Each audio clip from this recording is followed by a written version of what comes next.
Number one na technique na ko sa pag-breeding sa muli is dili gud og suon.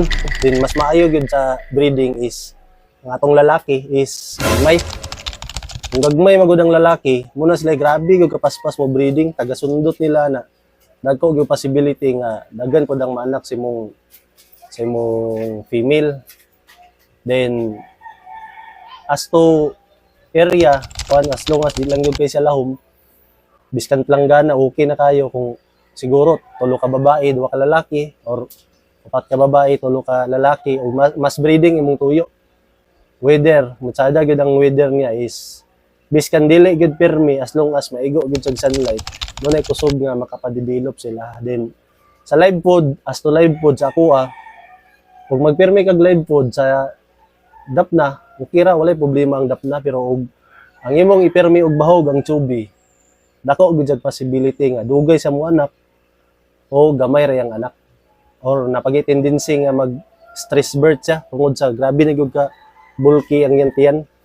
Lagian naman gud nako nga sige tsubi dagko na kay kung female pero wala gyud dugay gyud ilang anak at as on gyud nga tag-as kay og duration wa kay anak ang female dili maayo gyud nga magsige ka og live food kay tungod ang balon muli is balon biya sa dagko sila tiyan.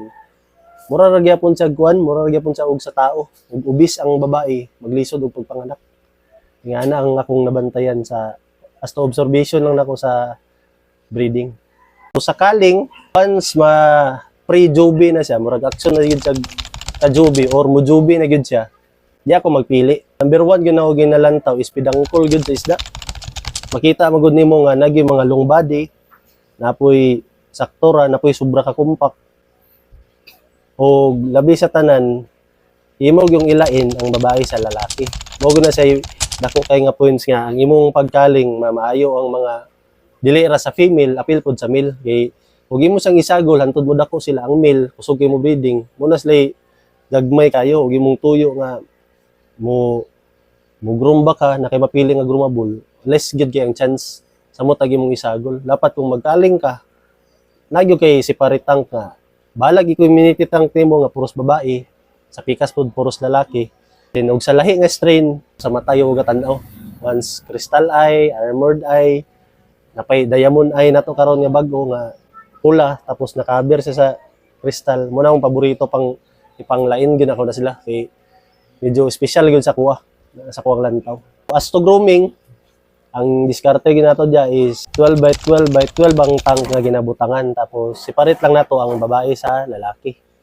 Pwede gyapon mabutang kag duha ka lalaki sa isa ka tank tapos na kay isa gamay nga ilang ginabuli. The more mag-dominant ang lalaki, the more nga aggressive sila, murag mas dako po ang chance nga tsada ang ilang kuan samot ka nang mag-flare sila. Din sa babae, imong apilan pero imong yung pagrumana is dapat nagyoy similarity sa lalaki ug sa babae.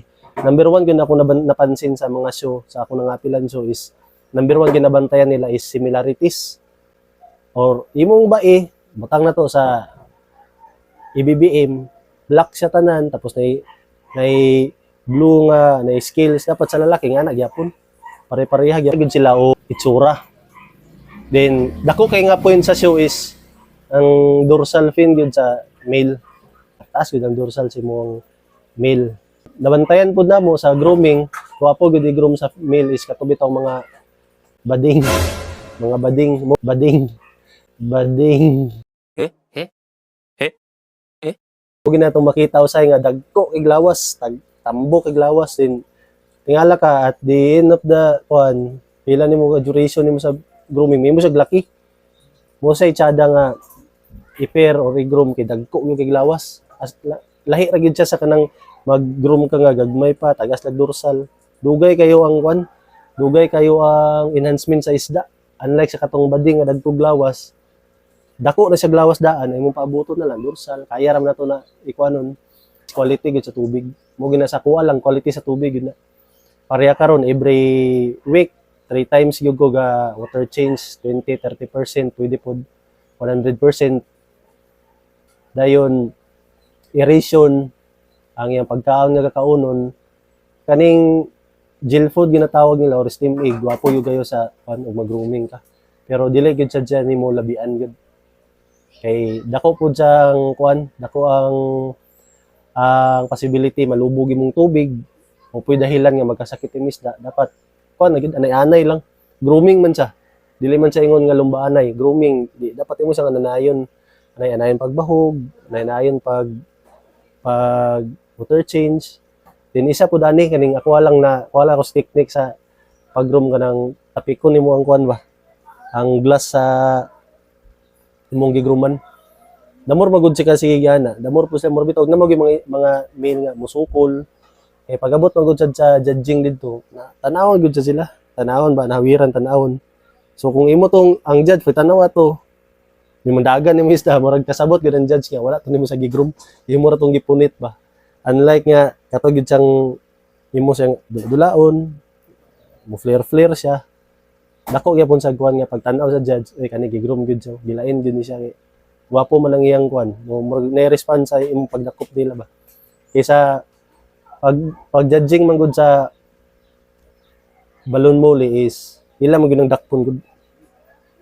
Din daghan po kay point sa grooming gud niya dapat ato lang tawon gud.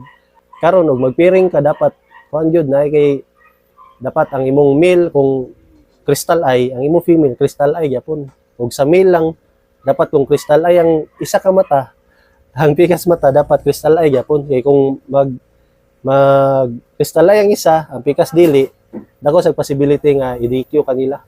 DQ og isa pod kaning mga sakit. Then dapat balance gyud siya.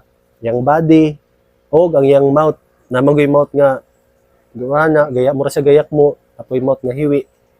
Dapat importante gyapon ang sama sa ingon sa judging sa Davao is ang ulo dapat dili hiwi. Dapat ang color is dili melanomatic, mura kanang melanoma, na ibitay sobraan ka enhance ang color, medyo skin cancer na sila. Mura gyapon kuan na siya, mura dili gyapon na siya gadawaton sa show.